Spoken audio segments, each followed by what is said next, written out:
Everybody, good morning. Welcome to a Friday edition of Morning Scone presented by Brock, the Baton Rouge Orthopedic Clinic, and HUDCO Roofing, HUDCOroofing.com. Hope you're having an awesome start to your day. We appreciate y'all for joining us here. If you are on Facebook, please like the page, share the post, like the page, share the post, like the page, share the post. If you're on YouTube, please smash that like button. I am kind of whispering a little bit because Drew's still sleeping and might be sleeping lightly, and I don't want to wake him up. So, today's the day. LSU this afternoon will hit the practice field for fall camp for the first time in 2021. Pretty excited about it, man. Get to see this version of the Tigers for the first time. Now I obviously won't get to go to practice because I'll be on air, but yeah, you get a chance to lay eyes on a lot of the freshmen for the first time and see what guys physically have developed from spring to now. Max Johnson, of course, running with the first team. I'm excited about it, man. Really excited. So, Joey Gallo homered last night. The Yankees won. I continue to separate myself. The Cubs lost, so gaining on Mac Chuili. I'm excited about this. So, anyway, fire away with whatever y'all got, man. A preseason game last night. You had the Hall of Fame game with the Cowboys and the Steelers. Got to see Jabril Cox running around late in that game making some plays, which was pretty cool. So,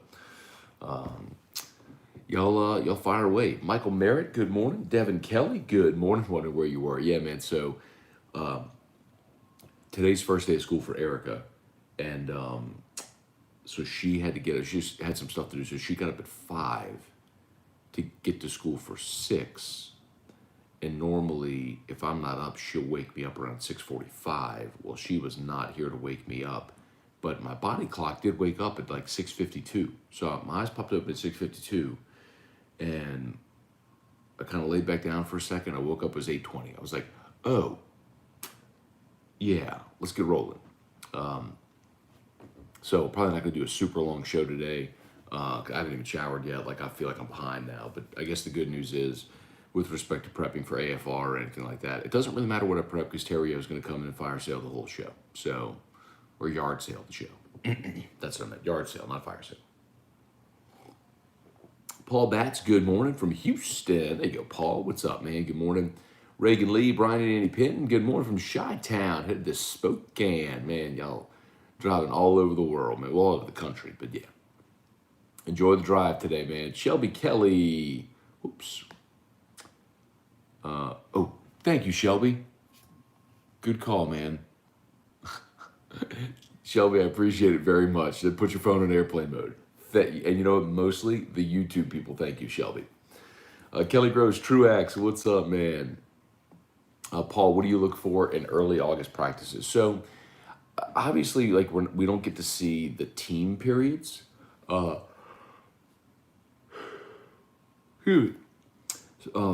So what you can learn, obviously, is at position groups, you can generally figure out depth chart. Like, for example, if the defensive line is doing a drill, they'll be, like, if you're doing a 4-person drill, you'll go in order. Like, you generally have a sense of how they're lining up. Like, if cornerbacks are doing, like, shuttles or something, 2x2s, it'll be like Stingley and Ricks. And then the next two, you know what I mean? So, you have a really good sense of order. And then the other thing really worth watching is quarterbacks and receivers. Who's developing chemistry, who's catching the football, are they making touch passes? Because, bro, if you can't throw it against air, you got a problem. That's kind of the bigger thing. And then just physically, who looks good, right?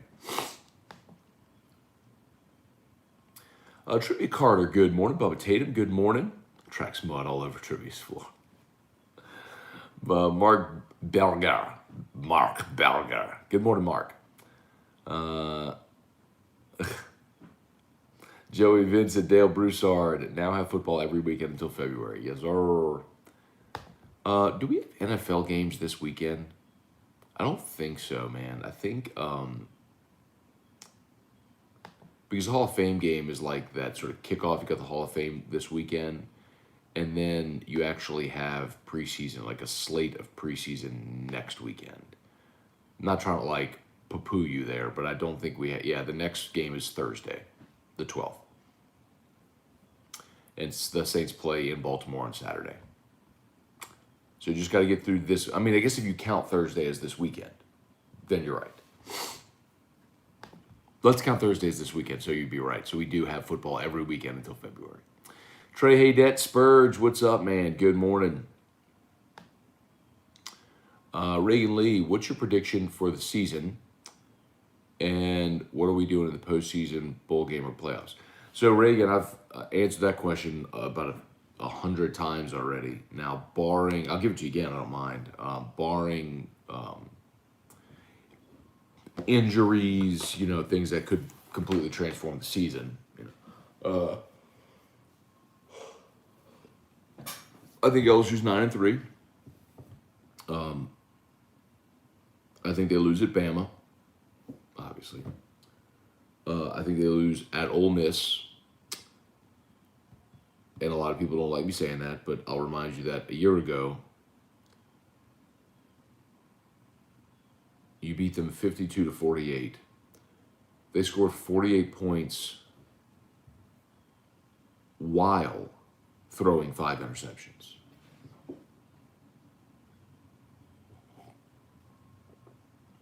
If he didn't throw 5 interceptions, they might have scored 100. I just think Kiffin's the best offensive coach in the league, and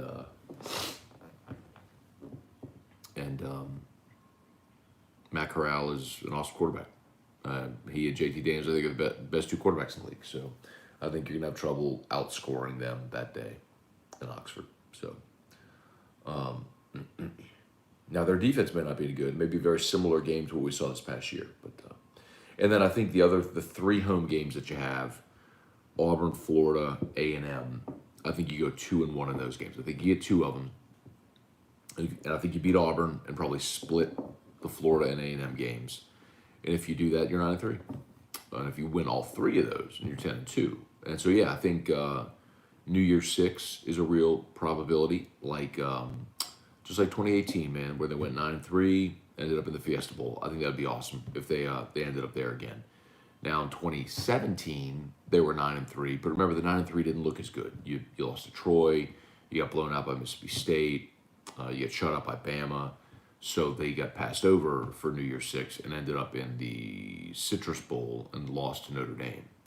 So 9-3 can look differently, but I think this year, the way that I think it maps out, the 9-3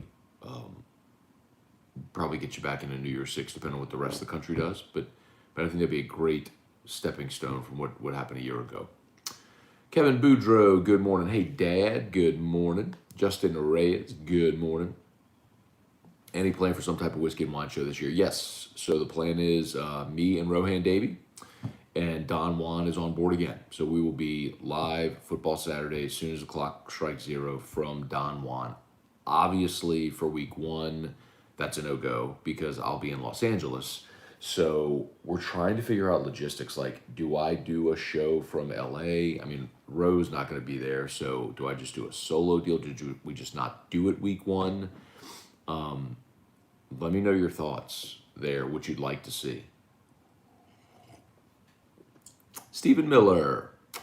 Hey, bud, finally had football practice. Can't recall a time I've been so hyped for first practice. Interesting, really. I guess maybe just because of the whole feeling of redemption from last year. I guess that makes sense. But man, I'll be really excited about the opener for sure. Where are we? How about, how about the players Jay Johnson continues to pull in? So if you missed this yesterday, you got to forgive me. I don't know.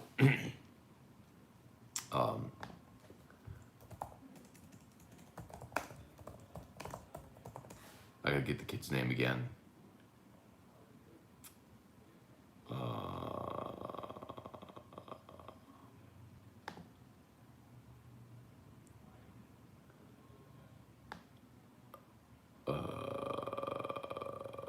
Where is it? Well, you have his name, please post it, because now I can't find the tweet.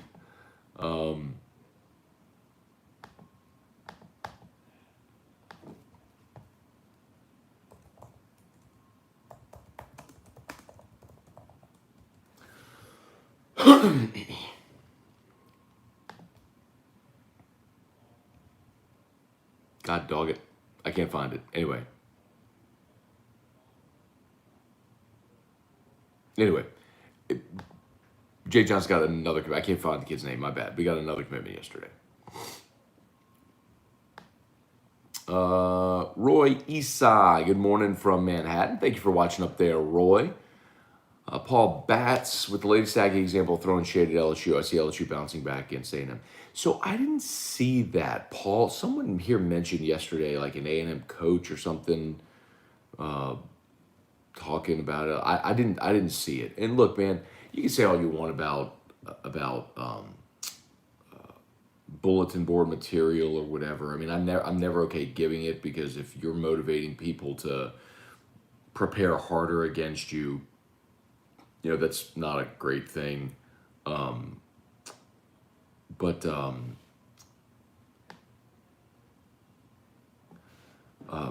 mostly, there's a couple things. Florida's defense was terrible last year. I think Mullen's offenses are always going to be good just because he's a really good offensive coach and he's going to maximize them. But their defense was kind of like LSU. They were uncharacteristically terrible last year. So how much do they improve? Florida's in a very similar boat to LSU. And A&M to me is so perplexing, because so I get it from this standpoint, okay? They've recruited really well. Jimbo has recruited really well, as you thought he would. Their defense was one of the best last year, and they returned everybody, and they're going to be really good again. I think they maybe have the best defensive line in the SEC. I think A&M's defense is going to be really good. But they lose 4 starters on the offensive line. Now, when you listen to people at A&M, they'll tell you, well, they lose 4 starters on the offensive line, but they think they actually got better, because now you have these highly recruited guys in there that are actually going to be NFL guys instead of just veterans who have been there. And I just have to see that. I just have to see that to believe it. And then you lose Kellen Mond, who obviously wasn't a dynamic player, but won a lot of games over 4 years. And so you'll have a young quarterback, 4 new starters on the offensive line. Now you got a bunch of pass catchers, and you're probably the best running back in the SEC in Isaiah Spiller. So it could be a very Milesian season in College Station, where they play great defense and run the football and get just what they need out of the passing game and win 10 games, because their their cross-divisional opponents are South Carolina and Missouri this year. And their Power 5 non-conference is Colorado. So if you're 3-0 there, you win your other 3 non-conference games. That's 6. Can you win 4 games against the West? Can you go 4-2 against the West? Probably. So I kind of get it. I kind of get why the projection is what it is based on the schedule. But man, I'm struggling to get there with A&M as far as being a legitimate contender this year. Jeff McKithen, what's up? Steven, I know there's many things in place during a season that can change things, but I really don't see 3 losses this year. Hammer the over 8.5 wins. Play a lot of good teams, bro. I got to remind you, that's the I don't know if you caught Hunt on the show yesterday, but Hunt's done this take for a long time. He's right. He's like, it's the seasonality of the mood of the fan base. And if we go back to the end of the season last year, how you were feeling, and then how you were feeling amid the debacle that was the defensive coordinator search, and then you kind of move yourself through spring, where the spring game was not great, but then you get into the summer and you start building toward the season. The optimism starts ramping up, and every coach is going to be awesome, and all, you know what I mean? you convince yourself things are going to go great. Like I bet if I look back, like I know the conversations we were having last year at this time were after they redid the schedule, the COVID schedule. Do you remember the big talk was that LSU got Vanderbilt and Missouri? Do you remember that? Like that was the big talk. We're like, oh, championship. They did LSU a huge favor, man. You get Vandy, you get Mississippi State, Vandy, Missouri right out the chute. 3 games in this COVID year to kind of steady yourself a little bit, and then you come out the gate 1 and 2, and then you're like. So I mean, things happen during the season, man. Over 8.5.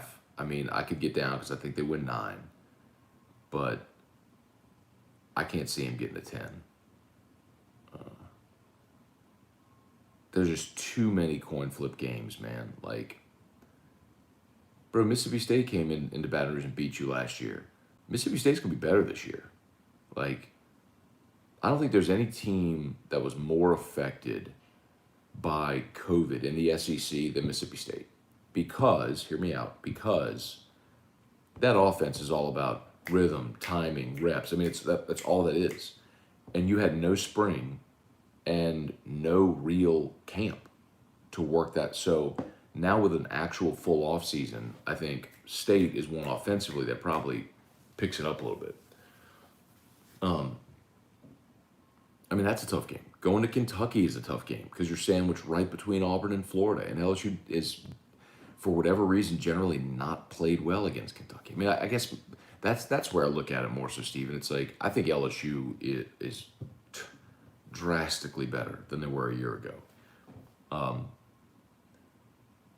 And it's not even just because I think the talent would be better. I'm not sure the talent is that much better. I just think that they're going to play to their capabilities this year. I just look at that schedule, man, and there are landmines all over that schedule. So that's why I say, man, you're going to have really good wins. Like, you're going to have some really fun. It's like 2018, man. LSU beat number 3 Georgia, beat the crap out of number 3 Georgia in 2018, you know? They beat Auburn on the road on Cole Tracy's walk-off. They beat Miami in the opener. Like, there's going to be some really good wins on the schedule. But there's also going to be some god-dogged losses like that. Like whenever Burrow threw the late picks against Florida in the swamp and they lost in 2018. Or they're getting shut out against Bama, you know. So, anyway. Where are we? Mark Allen, you have to do it in week 1. Oh, the whiskey and wine. Okay. I mean, I'm totally game for doing it. We just got to figure out logistically how to make it happen.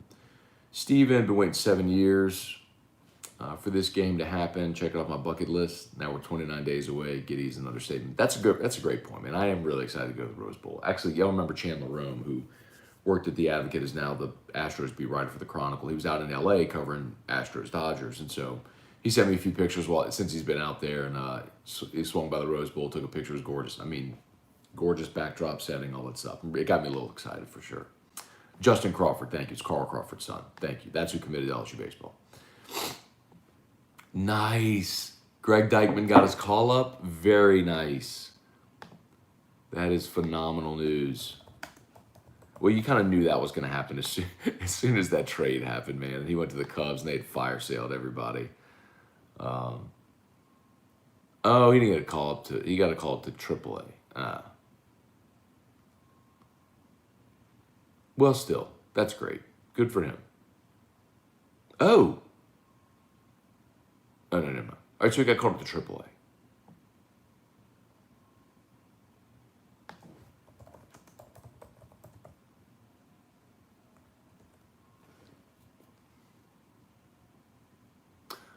Okay, no, he got called up by the Cubs. That's phenomenal. Okay, it wasn't on his Twitter. That's freaking phenomenal. Good for him, man. Shoot, so that happened last night, huh? I see he put it on his Instagram. I was looking at his Twitter. That is awesome. Good for him, man. You knew once that trade happened, it was, I mean, shit. Once the A's traded to Chicago had no players. Like, we knew that was happening. Now we just got to get Pap called up. Cam Sanders, I think, has a great shot this year. Kramer, I think, has a great shot this year. That's awesome, man. Good for him. Good for him. Man, I'm all fired up for Dykman now. Good for him, man. David Singley, why is everyone calling for Ed Ogeron to be fired over allegations? I don't think everyone's calling for it, David. And they're not allegations. It's things that actually happened. So I don't think you want me to start down that road this morning. But I'm one of the few, I guess, with a moral compass that just doesn't have much tolerance for adults covering up rape and sexual assault against students, so that kids can play football. But maybe that's just me. Rosemarie Kemmerer, good morning. Kenneth Martin, good morning, Matt. Good morning, Hudco. Good morning, Brock. Good morning, number 15. Good morning, Bourbon Shelf. Give me your starting 3 linebackers and a 4-3 for the opening game. Baskerville, Clark, and Mike Jones. Cotton Milliken, Barrett Sallee said on Feinbaum he thinks LSU goes 11-1, beats Bama, and plays Georgia for the SEC. That's interesting. I wonder who he has the one loss to. Lost Ole Miss. Lost Ole Miss. Tell you, man, that's a game. Now, I don't think LSU's beating Bama. Yeah. Tim Gotro, good morning. Joey Vincent, will there be any kind of shows from LA that Friday? Yes. So, Joey, OTB, Hester and T-Bob will be live that morning. AFR will be live that afternoon. And then Saturday, we'll be doing Eagle 98.1 Game Day live as well. Location TBD. Likely the Lowe's Hotel, though. At least for the Friday shows. Saturday's Game Day shows might be at the Rose Bowl. Not sure yet, though. We're working through all those logistics. The tough part about the Rose Bowl is there isn't anything near the Rose Bowl. It's, excuse me, the Rose Bowl is like,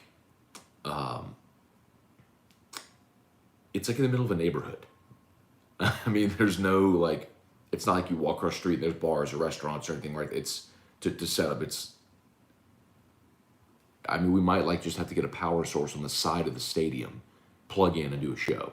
It may be something like that. We'll see.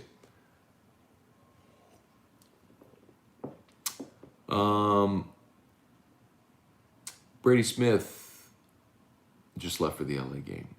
Wait, have y'all thought about zooming whiskey and wine like the baseball companion shows? No. Brady Smith, more Matt, are you still predicting we'll hear significant news with the title line stuff before the season starts? I'm getting anxious. So, Brady, did you see the big news yesterday? I talked about it on AFR. If you didn't see it,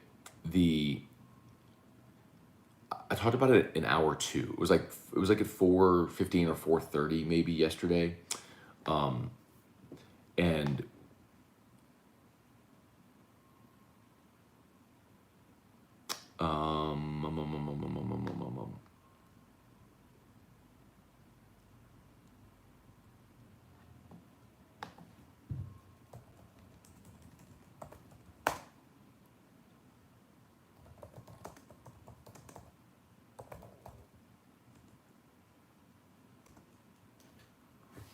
I can't find the link for it. Anyway, basically yesterday the SEC Board of Governors voted to allow the independent review panel to be able to accept the NCAA enforcement tasks, investigations, instead of starting over and doing their own investigations.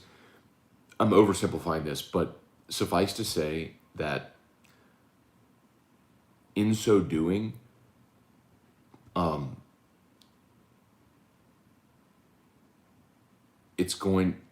if you actually go read the piece from ESPN, there was a letter addressed to LSU, to Bo Bonson, that had a compliance over to LSU, that specifically dated July 30th as when, let me find it. God dog it. You got to go back and listen to the segment. I don't have enough time to explain it right now because I got to get rolling and Drew's waking up. But the long story short is, it's more so doing with everything happening with football and the NCAA basketball stuff with Will Wade. It's all interwoven, and they actually give you a specific date, which I was told weeks ago, which is what I shared with y'all. So I would say, if not before football,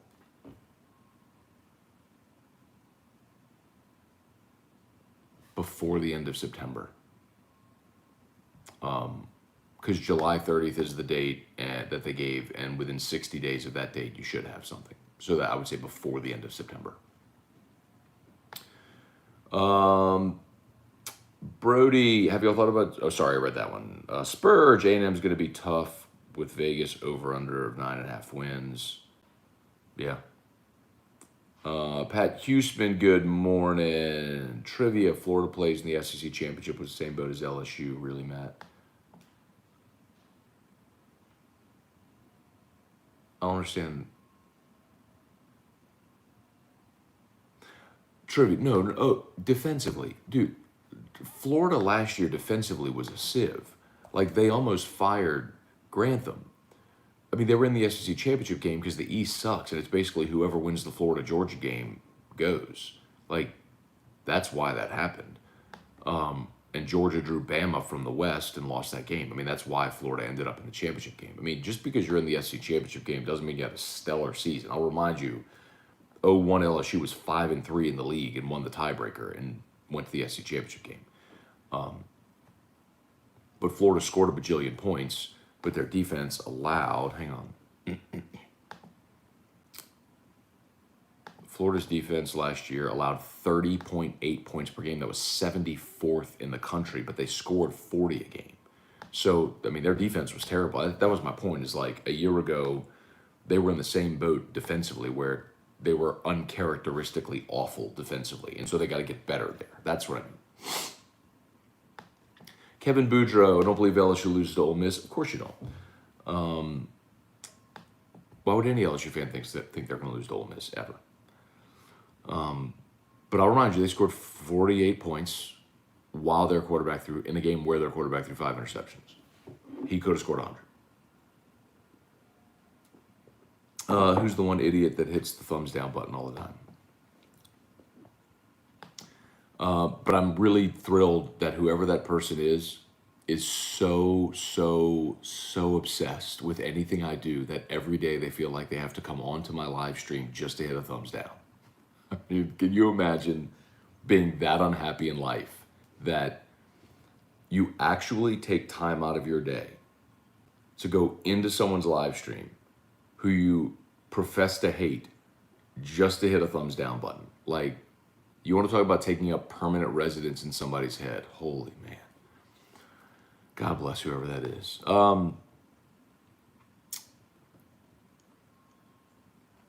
Rosemary, what are the odds LSU wins at UCLA? LSU's about a 4-point favorite. I do think Rosemary, by the time that game gets here, that's going to be closer to a touchdown. I think that number is going to continue to bump up, and LSU will be probably around a 6.5 or 7-point favorite in that game. Gulf South, are you able to do a show from Cole Tracy's dad's place? That's the thing we're trying to work out logistically. I don't know, but I think it would be awesome. Jonathan Martin, good morning. Mark Allen, they're releasing the findings of Title IX. That's from the U.S. Department of Education, that investigation. And I don't know when the U.S. Department of Education is going to make a ruling on that. All right, let me go quickly, y'all. No one saw Stingley in a situation the night before the opener. No one saw Marshall opting out, Gilbert in a situation, along with all the off-the-field issues. I mean, there's a lot of that stuff, dude, that happened last year. There's no doubt. But those things happen in a season. Paul Batts, I remember you interviewing the big Hoss, Kentucky O-line guy. Kentucky is a classic trap game. That dude, by the way, remember that guy.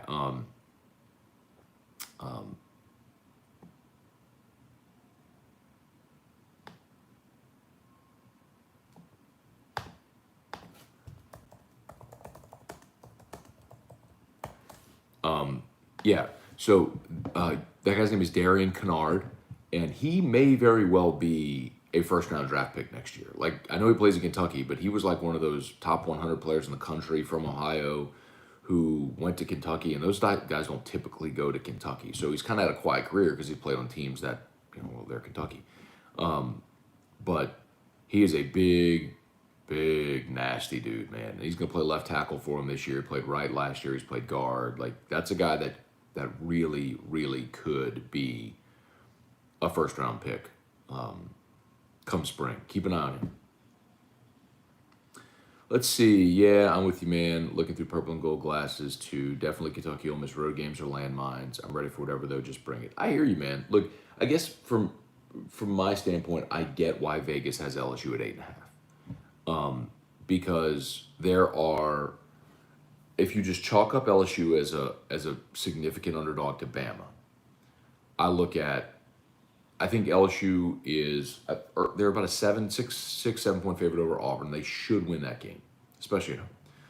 But UCLA, Mississippi State, Florida, Ole Miss, A&M. You should beat UCLA, Mississippi State. The other three, though, are you're going to have a point spread, or in Kentucky even, your point spread within a field goal, either side of it. Those are coin flip games, you know. So you just hope more of them go your way than not, you know. Mason Spillman, I read he was called up to the big club. Yeah. I'm pumped for Dykeman. We'll definitely talk about that today with Terrio. Last late night with Handy live from Pasadena. Honest opinion, do you think LSU will get hammered with sanctions, lack of institutional control? So, Paul, that was the point I was making yesterday on the show, and I would highly recommend, if you have the time, go back to yesterday's AFR in hour 2 and listen to my segment on that, because that was Greg Sankey. So, long story short, Sankey at SEC Media Days said, in December, I sent a letter to the NCAA imploring them to change their process because schools deserve to have resolution to their sanctions, and the teams they play against deserve to have resolution to their sanctions. And he was basically talking about LSU because the OLOL stuff has been lingering since 2012, and the Will Wade stuff has been going on for 3 years now. And it's like, you have got to give these people finality. Like LSU self-imposed a bowl ban, they did scholarship restrictions, they did recruiting restrictions. Like, this is over. Like, make a ruling. Because the worst thing LSU wants, the last thing LSU wants, is level 1 violations in 2 sports, because if you have that simultaneously, then they can hammer you with lack of institutional control.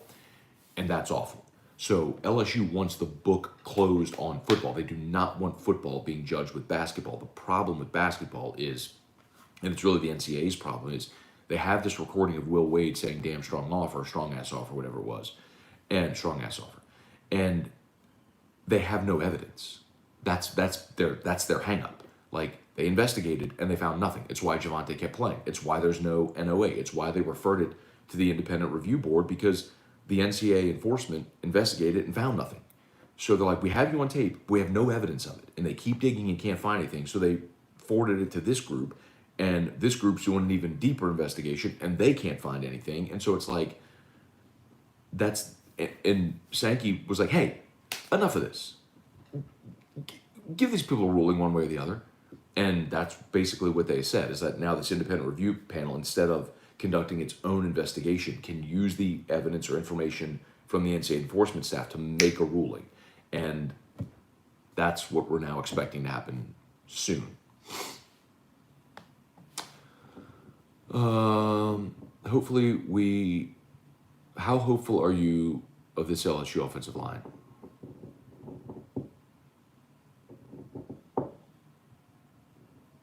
I hope they stay healthy, man. I think the first 5 have a chance to be good because you have so much experience there.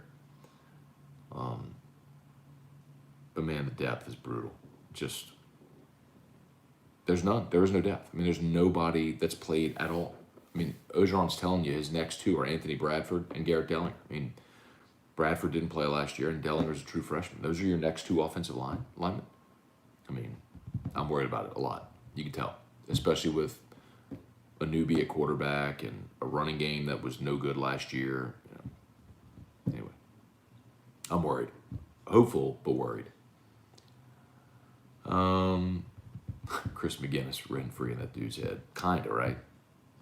I mean, if you make it a point every day to take time out of your day to go to the YouTube channel of someone you purport to hate just so you can hit a thumbs down button, which, by the way, any engagement is actually good.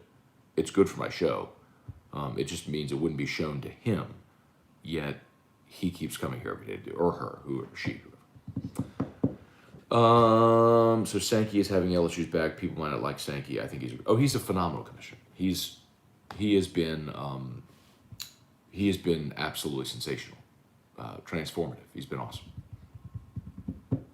I mean, from negotiating a new TV deal to being the guy who led college football through COVID last year. I mean, remember, the Big Ten and the Pac-12 nixed their season, and Sankey was like, no, we're going to keep going. And then they're like, oh, okay, yeah, we'll play now. I mean, he's a boss. He has been phenomenal. I would not have thought that when he got the job, but he's been phenomenal.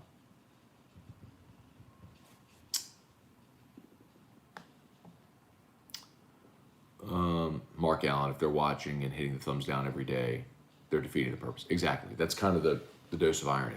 It's like you're actually increasing all of my engagement. That's actually helping, so thank you. Why is everyone so high on Bama this year? Kevin, if you have to ask that question, you have not watched college football for the last 15 years. Connor O'Neill, right, Connor, right? I mean, right. Jonathan Martin, I think Jay Ward is going to have a very good season as last year's season went on. He got better and better. I'm really hopeful. I like Jay Ward a lot, man. As a true freshman, he made some serious plays. I know everyone remembers the interception against Florida, but hopefully they figure out safety because they need to. Safety was awful last year. I mean, everybody got back there is a question. Is Todd Harris healthy? Has Jordan Tolles improved? Can Jay Ward make the transition? Can Sage Ryan play as a freshman? I mean, you get a couple of guys to step up, you can be good there. Matt, you have to take into consideration how horrific the defense was last year. Gave up historic numbers. I'm not just saying Ole Miss doesn't beat LSU because I'm an LSU fan. I understand that completely, Kevin. And that's still your defense. And how much better are they this year? You're assuming that they're going to be top 10 in the country. I'm not. Are they going to be better? Yeah. Do you have to go on the road and play against a quarterback that's probably going to be a first-round draft pick and the best offensive coach in the league, maybe in college football? Yeah. It's tough, bro. But okay. Hey, look. Talk to me at the end of October. We'll see how it goes. Hell, I hope LSU wins by 50. But you asked me for a prediction. If you ask me for a prediction, I give it to you, and you don't like it, don't be pissed at me. You asked me to give you a prediction. I'm giving you a prediction. I think they go 9-3. I think they lose to Bama, to Ole Miss, and they go 2-1 at home against Florida, Auburn, and A&M. That's my prediction. Okay. All right, I got to get rolling. Thanks y'all so much for watching. As always, shout out to Brock, the Battery Orthopedic Clinic, and Hoodco Roofing, hoodcoroofing.com. Hope y'all have a magnificent Friday. Locked on LSU coming up a bit later. AFR at 3 o'clock. Very, very, very much looking forward to that. And we will see y'all later. Peace.